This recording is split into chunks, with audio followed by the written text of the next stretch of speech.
не беа сите подписници, беа 9 лица, а останатите објективно не биле во можност, дали со судења, една колешка била на боледување, така, значи не беа присутни.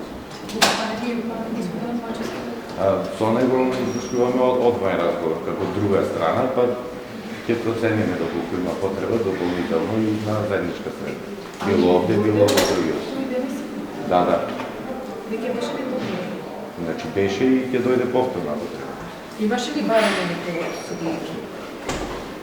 Па конкретно барање немаше. Ние ги повикавме за да разговараме за состојбите во судот, што е она што им пречи, во известувањето го имате, знаете што беше, значи многу наидовме на разбирање, наидојќи кај нас на разбирање дека има волја.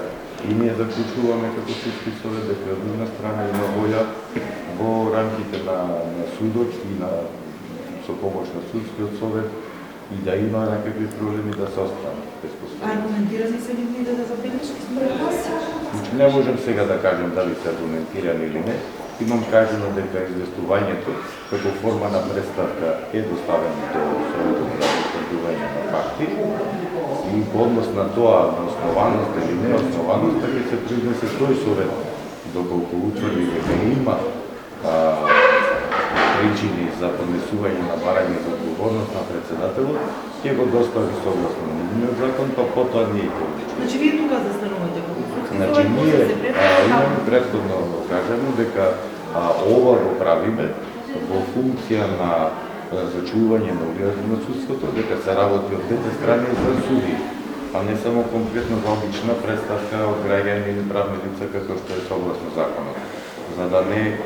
За да видиме каква е фактичката состојба, дали има ескалација на некакви немили настани односи меѓу судиите, затоа преземаме действија за да нема непотребни реакции во јавноста и искривена слика да се прикажува во медиумите. Добро, час и половина беше само за злоупотребата на сајтот или се отвори Не, прашање? си разговаравме како суди, како колеги за многу прашања во врска со работата на суди. Дали имате и некои други забелешки околу работењето на председателот? Генерално не, значи разговаравме, не можем да откривам по-конкретно, меѓутоа разговаравме на многу пријатен состанок. Можем да кажем дека беше конструктивен од двете страни и од наша и од нивна страна. Значи сите суди знаат, и јас сум судија и функцијата на судскиот совет е да го чува угледот на сите суди. Онаму каде што има кривична одговорност по кривични пријави и така натаму. Други органи се надлежни по однос на представките, се што ќе се утврди, натаму ќе си има соодветни постапки. Меѓутоа судовите мора да функционираат. Знаеме дека од секогаш, не само денес, Основниот суд Скопје бил најинтересен за јавноста, за домашната, па и за меѓународната врска, како најголем кривичен суд, каде што над 90% е концентрирано од кривичните постапки во Република Македонија. Тука и затоа е тој многу интересен за јавноста и за вас како медиум.